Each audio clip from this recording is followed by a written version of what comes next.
കംസവധത്തിനുശേഷം മധുരയിലെങ്ങും ആഹ്ലാദം അലതല്ലി.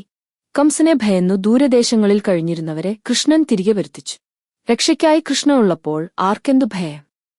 നന്ദഗോപരും കൂട്ടരും വൃന്ദാവനത്തിലേക്ക് മടങ്ങിപ്പോയ ശേഷം വസുദേവർ മക്കളുടെ ഉപനയനകർമ്മങ്ങളും പശുദാനവും ചെയ്യിച്ചു. 1,00,000 പശുക്കളെ ആ ചടങ്ങിൽ ദാനം ചെയ്തത്രേ. ശേഷം കുലഗുരുവായ ഗർഗമുനിയുടെ നിയോഗത്താൽ രാമകൃഷ്ണന്മാർ ബ്രഹ്മചര്യാശ്രമം സ്വീകരിച്ചു. ഒപ്പം സാന്ദീപനി എന്ന മുനിയുടെ അടുക്കൽ ഔപചാരികമായ ഗുരുകുല വിദ്യാഭ്യാസത്തിനയച്ചു. വാരാണസിവാസിയായ സാന്ദീപനി ഉജ്ജയിനിയിൽ താമസമാക്കിയിരുന്നു. ലോകഗുരുവായ കൃഷ്ണപരമാത്മാവിനു പള്ളിക്കൂടത്തിൽ പോകാൻ 11 വർഷം കാത്തിരിക്കേണ്ടി വന്നത് അത്യദ്ഭുതം തന്നെ. പണ്ടൊരിക്കൽ സാന്ദീപനി മുനി പത്നിയായ ഗൗതമിയോടൊത്ത് ദ്വാരകയോട് ചേർന്നുള്ള പ്രഭാസത്തിൽ തീർത്ഥാടനത്തിനു പോയി. ഇന്നത്തെ അറബിക്കടൽ എന്ന പശ്ചിമാംബുധിയിൽ കുളിക്കുമ്പോൾ അദ്ദേഹത്തിന്റെ പുത്രനായ പുനർദത്തൻ എന്ന ബാലനെ മുതലയായി വന്ന പഞ്ചജൻ എന്ന അസുരൻ തട്ടിക്കൊണ്ടുപോയി.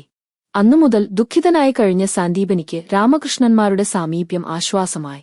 സാന്ദീപനി ശിഷ്യന്മാരായ വാസുദേവന്മാർ 64 ദിനം കൊണ്ട് 14 വിദ്യകളും 64 കലകളും അഭ്യസിച്ചു. ദിവ്യായുധങ്ങളുടെ സൂക്ഷിപ്പുകാരൻ കൂടിയായ ശ്രീപരശുരാമൻ അവിടെയെത്തി മഹായുധമായ സുദർശനം കൃഷ്ണപരമാത്മാവിന് നൽകുകയും അത് പ്രയോഗിക്കാൻ പഠിപ്പിക്കുകയും ചെയ്തത്രേ.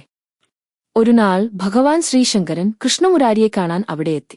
ശേഷം ശങ്കരനാരായണന്മാരെ ഒന്നിച്ചുകണ്ടതോടെ ദിവ്യവാഹനമായ നന്ദിമഹാരാജൻ വിസ്മയപ്പെട്ടു നിന്നുപോയി.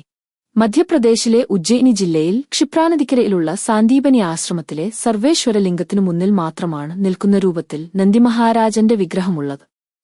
ശ്രീപരമേശ്വരനോളം നാരായണഭക്തി മറ്റാർക്കുമില്ല എന്നോർത്താലും